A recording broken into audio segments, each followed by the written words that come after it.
Hello everyone, thank you for joining this session about gRPC.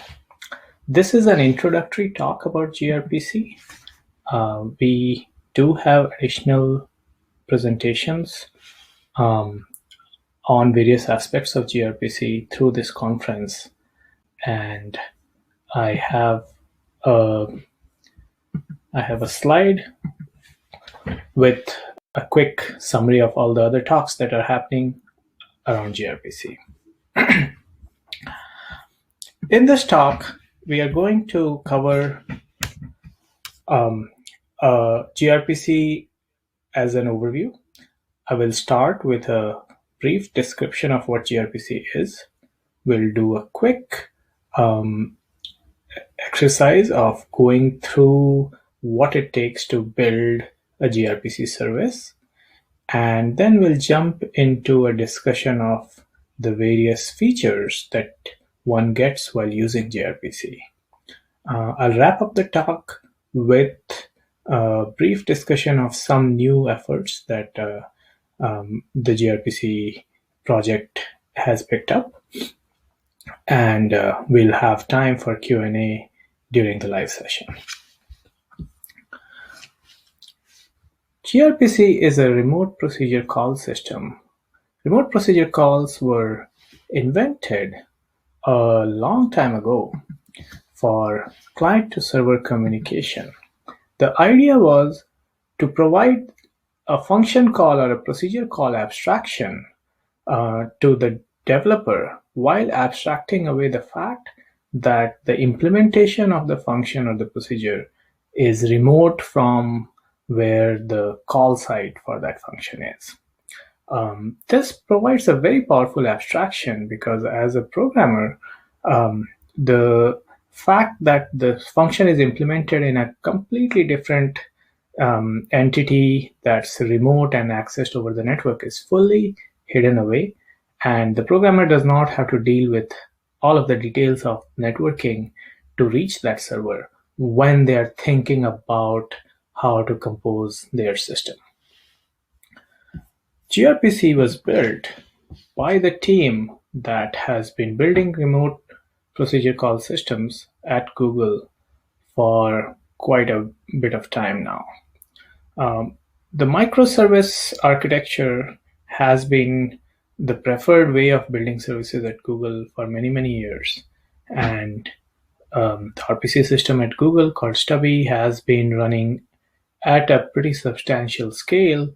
And gRPC has benefited from everything that we have learned while building and operating Stubby over the years. I'll now briefly cover the process of building an RPC service. When you're building a gRPC service, you typically start out by defining your service in an interface definition language. We support protocol buffers as a standard out-of-the-box solution, but others competing technologies are also supported. Given a definition of your service, and I'll go into this in some more detail, one generates the client and server-side stubs, and then goes and actually implements the server-side logic if they're building a service, and invoke the client-side stubs if they're just building a client to that service. So let's go into this in a little more detail. Protocol buffers were developed at Google and open sourced several years ago, and they provide three important features. First, they provide a language for defining and describing the data model and the interfaces. Second, they provide a way to serialize the data that's sent across the wire. And third, they provide the interfaces or bindings across different languages. There are other competing technologies such as flat buffers and Bond from Microsoft, which can also be used to provide similar functionality. So, defining the data model. and the interfaces. This so the data model definition just looks like a struct or an equivalent thing in whatever programming language you use. It allows you to very precisely capture exactly the different excuse me, very precisely capture the types of the information that's going to be sent back and forth. The service definition, which is the operations or function calls that are being implemented, can also be defined in the proto language in a manner that's agnostic to the actual target language in which you're going to implement or call these functions from. Now, gRPC does provide different streaming types in addition to unary RPCs, and we'll talk about streaming in more detail in a forthcoming slide. Once the interfaces have been defined in the proto language, code generators are provided to convert the to go from this proto file to the idiomatic function call signatures in the language of choice. These signatures tend to be idiomatic for the target language and allows the programmer to take over from there and either implement the service or call into the service as they might desire. Here's a quick example. So given the methods that we listed in the previous slide, this slide shows the generated code. On top, you have the client-side signature for the stub functions that the client calls. And at the bottom, you have the server-side signature of the service methods that the programmer for the server side implements, and that's the implementation that gets invoked by gRPC when a request from a client arrives. So at this point, the programmer takes over. The server-side programmer would write the code to implement the service on the server side, and the client-side programmer would write the stub code, the code for invoking the stubs or invoking the RPC methods on the stubs to get the standard procedure call experience. So in summary, you start with an interface definition language to describe the API, the parameters, and the return values. You run code generators that generate client and server-side stubs, and then you use, depending on whether you're building the client or the server or both, you use those stubs to build up your application. Under the hood, this is all taking, and there's a lot of detail in the implementation that we'll go over in the next few slides, but it takes advantage of a bunch of HTTP2 features and provides a bunch of additional functionality. All of the code is in open source on GitHub. In fact, all of our development happens GitHub first, and the team at Google does import it on a daily basis into Google's internal code base, where it's used extensively. But all of the development, code reviews, proposals, and testing is visible to everybody via our GitHub site.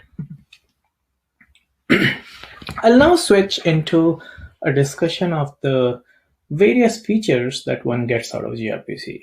And this ends up being the core sort of set of reasons why anyone would adopt gRPC. So let's start with the fact that gRPC is available in many, many languages. As you can see, there's a long list of languages where gRPC server and client libraries are available.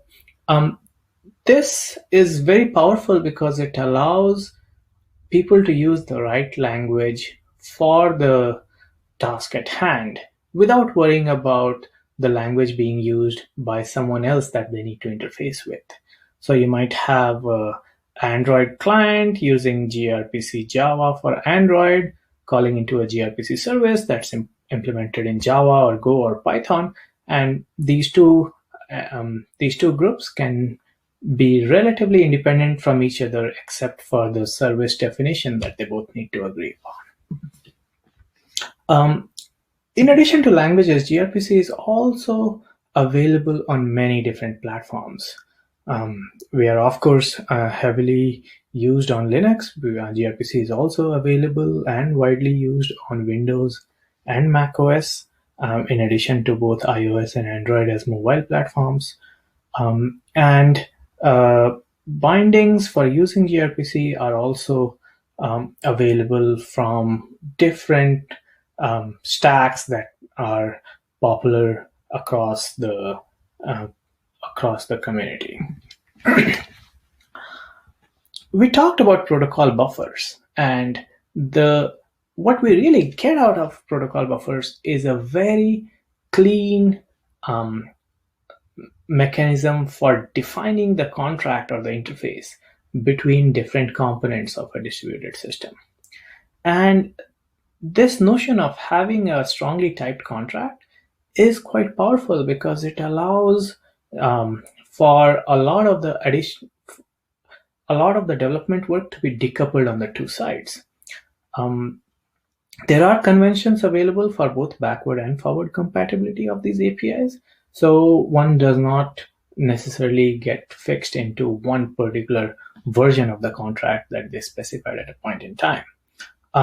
Now, I will point out here that conventions for doing things like semantic versioning or REST or CRUD can all be implemented on top of these interface definition languages like protocol buffers, and they are in a way complementary instead of being mutually exclusive. So if someone wants to use REST, they can absolutely go and enforce their REST conventions on top of the protocol buffer language and get a RESTful API, which happens to be specified using protocol buffers. Performance and efficiency has been one of the core focuses of gRPC. HTTP2 itself was designed for higher performance, and this starts becoming more and more critical as you go to service-to-service communication, where you typically want to reuse the connections and really leverage all redundancy in the communication to try to be very efficient and fast. And this is where gRPC really shines, and you would see, or you should expect to see, a significant amount of improvement over, just opening an entire TCP connection to do a small number of requests or just one request. The gRPC libraries were designed to be extensible. There's a lot of functionality that is provided out of the box. If you take the example of authentication mechanisms or monitoring solutions, but there are additional extension and customization points. Depending on the language, we typically have a facility for interceptors, additional facilities for plugging in custom transports, and these allow various users in the community to plug in their own solution, their own preferred solution for all kinds of features, and you have a bunch of them listed on this slide. Finally, ease of use is something that has been a priority for the community working around gRPC. Early in the project, there was a lot of emphasis on improving the installation experience, and we do a lot of work to make sure that there's a single line installation available in several languages that where gRPC is used heavily. The APIs have again been designed to be idiomatic for the target language, and we continue to explore API paradigms as languages evolve and come up with new idioms for expressing asynchronous functionality. There are facilities for propagation of errors, for propagation of cancellation and deadline, and connection management. Like I mentioned, the intent here is to try to isolate the programmer from the details of everything that could possibly go wrong on the network. So a gRPC channel will, for example, reconnect automatically when the underlying connection breaks, and will also provide all kinds of load balancing and other functionality, which is relatively transparent to the user, and allows the programmer to focus just on the higher level logic of their distributed system. I'll now talk briefly about streaming. Um, Most RPC systems start out supporting a unary RPC, which is a single request sent from the client to the server and a single response message coming back. However, in the evolution of gRPC's predecessors at Google, we noticed that we found ourselves adding on support for streaming, first in the server to client direction, and then eventually in the client to server direction as well. And streaming ends up being very useful in a variety of situations. If you imagine anywhere where you're either cutting up large objects into smaller chunks and sending them over, or you have a real-time, long, drawn-out interaction like a chat session where a client, where one side might send a message, wait for the other side to respond, and continue sending additional messages. The ability to express all of this using a single long-lived RPC call does end up being quite powerful. gRPC was designed from the ground up to support streaming RPCs. Under the hood, we just implement a bidirectional streaming RPC wire protocol, and all the different variations that you see listed on top of this slide are actually implemented as special cases of that bidirectional stream. And for that reason, gRPC does really shine when you get various streaming use cases, which do end up appearing as you get towards the more sophisticated ends of distributed system design. As mentioned before, all of the development happens on GitHub. gRPC has been in CNCF for over 3 years now. And all design changes go through an RFC-like process. Being standards-based has been very powerful for gRPC. It has allowed, for example, the ability to interoperate across proxies and firewalls built by different vendors without any explicit action on the part of the development team working on gRPC. It also allows for deployment in all kinds of diverse environments. And a brief note about production readiness. gRPC is well tested. There's a very large suite of tests that are run and are visible through our GitHub site. There is a well-defined suite of interop tests that test for cross-language interoperability and also serve as the standard for feature completeness of any new gRPC implementation in a new language. There's a lot of support for operational aspects of getting something into production, such as stats, tracing, monitoring. We have a feature called Channel Z, which, for example, allows you to request details of live connections and get all kinds of detailed information about how much data has been sent back and forth, what kind of compression benefits are being realized, and so on. And these things allow very, very powerful monitoring of live systems, as well as good details when one needs to debug or optimize their system. All of this has resulted in very good adoption, and today gRPC is used heavily across the industry by a number of organizations, large and small, and all kinds of teams trying to build distributed systems.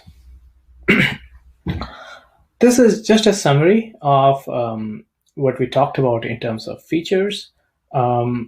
Again, there's a lot of emphasis on being available everywhere, being able to provide the right extensibility while paying attention to ease of use.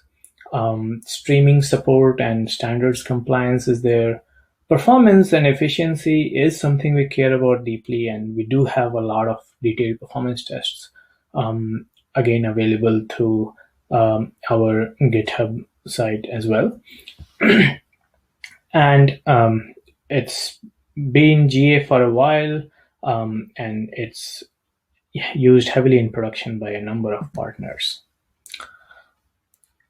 Before we wrap up, I wanted to talk briefly about new features that are coming out in gRPC, and this might be interesting for those in the community that would like to start contributing to the gRPC project as developers.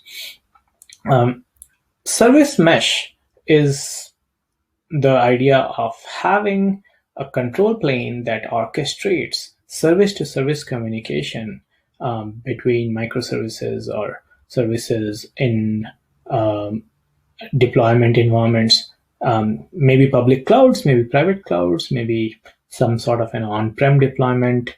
And in these service mesh scenarios, it's quite powerful to have a control plane that that sits on the side and is able to orchestrate the flow of traffic and the flow of policies that are required to get that traffic going between a client service, shown as service A here, and the service B, which is what the client service is trying to speak with. We have chosen to go with the Envoy APIs. These are called XDS APIs. X is for the different variations of discovery services. There's a listener discovery service, a route discovery service, a cluster discovery service, and so on. So these XDS APIs have been defined in the Envoy project and are typically used by the Envoy proxy when speaking with a control plane such as Istio to try to orchestrate the communication across the service mesh. gRPC has adopted the same XDS APIs. So in principle, the same control plane that was orchestrating communication between applications that were sitting right next to Envoy sidecars, that same control plane can now orchestrate communication between gRPC clients and servers, or a hybrid scenario where one endpoint is using an Envoy sidecar and the other endpoint is a straight up gRPC application without an Envoy sidecar proxy. The XDS support has been released in gRPC 1.30 with client-side support for the listed XDS protocols and load reporting via LRS. There is additional work ongoing, and the team is continuing to look at more and more of these service mesh features in the XDS APIs with the intention of providing a more first-class experience for gRPC developers when building for a service mesh type deployment. With that, I'll wrap up the prepared version of this talk, and we do have some time for Q&A, and I would welcome any comments or remarks and questions that the audience might have. Thank you.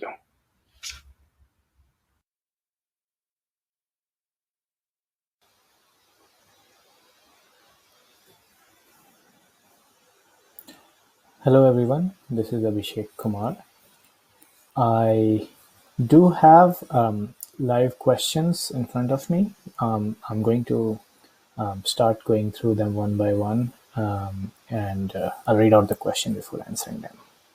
I will try to read out the name of the person who asked the question, and I apologize in advance for mispronouncing any names. So we have a question from Canberra Koch. When would you suggest to use REST instead of gRPC? Is there any specific use cases where REST has advantages over gRPC? So we touched on this briefly in the talk. Uh,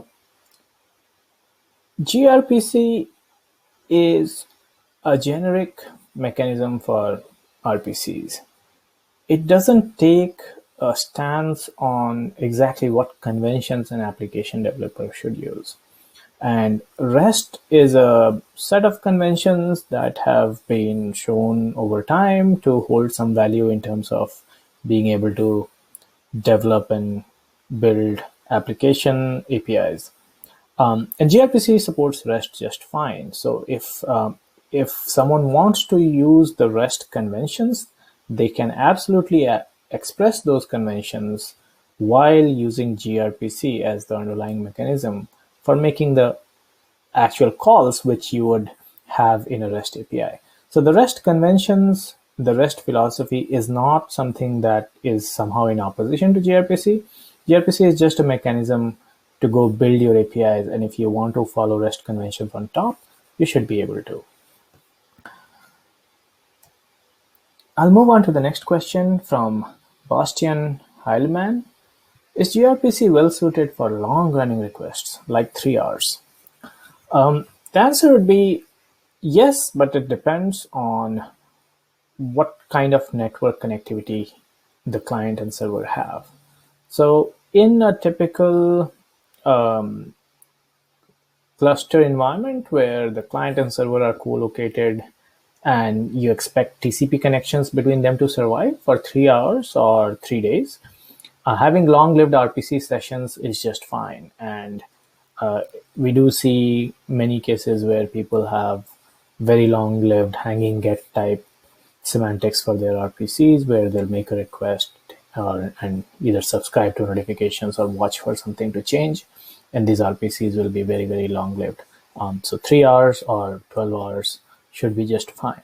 Ultimately, you just have to think, if I had a TCP connection between this client and server, how long would it survive? If you are going across the internet, it's unlikely that it will survive for longer than a day. If it's within the same data center, you might have much better control and they might survive for much longer. Moving on, the next question is from Vyacheslav Gorbatek. Is there an out-of-the-box possibility to send push notifications from server to client? So gRPC does not support push notifications per se. What it supports is the ability for a client to make a request and watch for a make a watch style RPC. So the watch style is where the client says, hey, I'm interested in any changes to this resource. Please send me a notification message when something changes. And the server might acknowledge that request by saying, yes, I got your request. And many hours later, it might send back a message saying, hey, something changed. Here is the new changed state.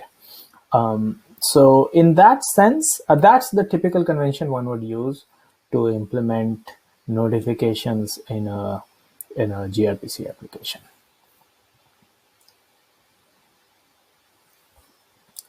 The next question is from Namit Kumar. Can we reap the advantages of gRPC even on HTTP 1.1? The answer is slightly involved. gRPC does support something called gRPC Web, where the clients can be HTTP 1.1, and as long as we have the capability of translating from HTTP 1.1 to gRPC somewhere between the client and the server, either in a proxy, and there are some open source proxies like the Envoy proxy that support this kind of translation, or in the server application itself to terminate the HTTP session and up-translate the request to gRPC, then we can have interoperability between an HTTP client and a gRPC server. However, some of the things that are available to a plain gRPC client, for example, streaming, bidirectional streaming of messages, HTTP2 flow control, HTTP2 multiplexing of multiple requests on top of the same HTTP2 session, These things would not be available in a world where we are talking about interoperability from an HTTP client. So yes, we can interoperate, but you don't get all the features. I'll move to the next question from Zoltan Lahoskis. Can gRPC calls embed OAuth2 or JW2 tokens, and can the generated servers validate those? Again, the answer here is yes. gRPC has a facility to to transmit something called metadata from client to server and back in the direction of server to client. And the metadata are transmitted as HTTP2 headers, and effectively the application developer has full control on what that metadata is. And in fact, the standard gRPC libraries typically ship with OAuth2 support, where on the client side you can use an OAuth2 credential type. If you use the appropriate credential type, it already knows how to attach the right metadata. On the server side, there's again the facility is available to pull the metadata out from the incoming RPC. The actual validation logic would have to be provided elsewhere. gRPC would not provide the validation logic on the server side, but the facility to expose the OAuth2 or JWT token to the application is there, and the application can then turn around and use an appropriate validation library to perform the validation.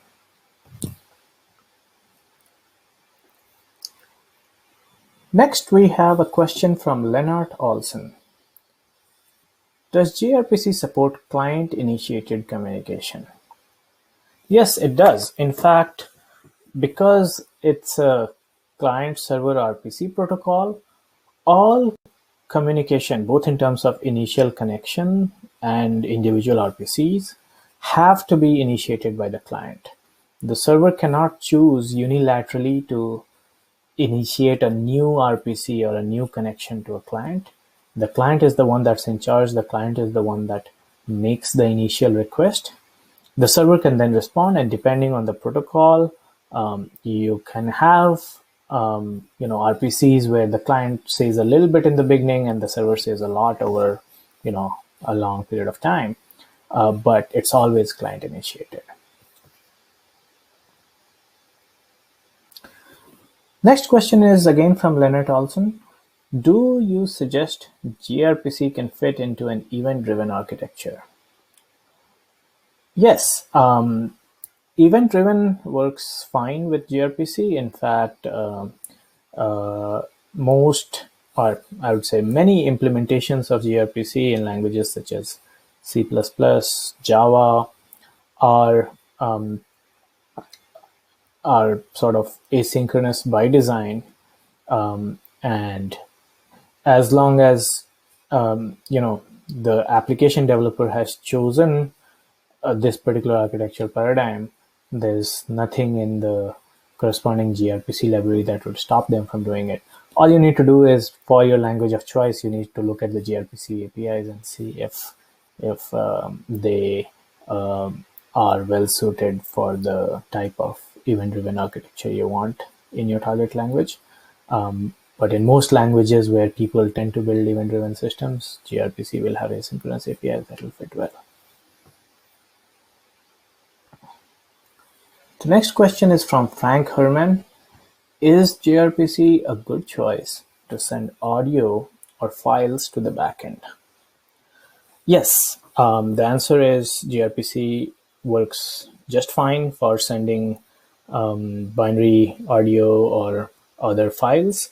The idea would be that your RPC request would have a binary type in protocol buffers that's a field named bytes, and your bytes can be any type of data, whether it's audio or other files.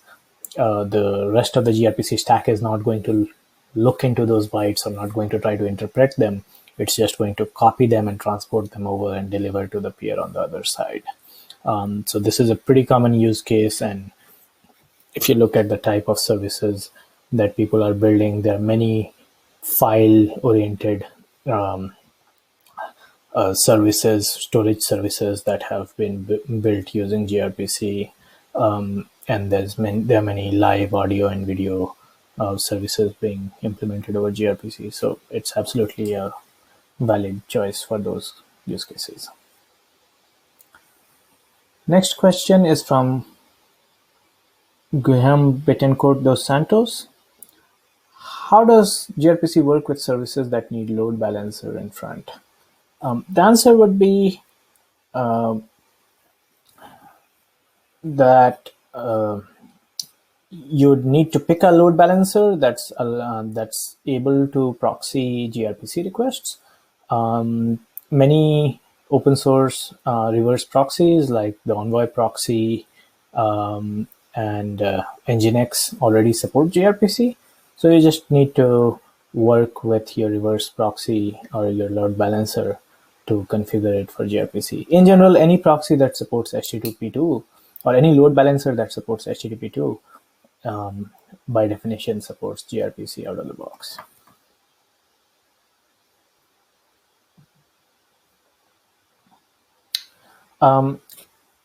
We are running out of time, so I'll try to go through a few more questions, and then we will have the Slack channel where I'll continue to answer any questions that come up.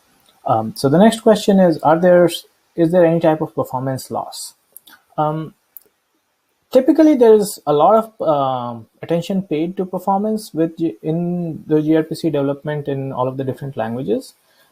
In terms of penalties, you can still expect to pay a small performance penalty for framing because gRPC does multiplex messages from different RPCs on the same TCP string. So that would be a small performance penalty. And depending on the use case, you might see some amount of synchronization overheads, especially if the use case is such that a single TCP connection and a single RPC stream is all that was needed. Having the ability to scale up is not necessarily needed. So we are being told to take the remaining questions to the Slack channel. I'll join Slack and continue taking questions there. Thank you.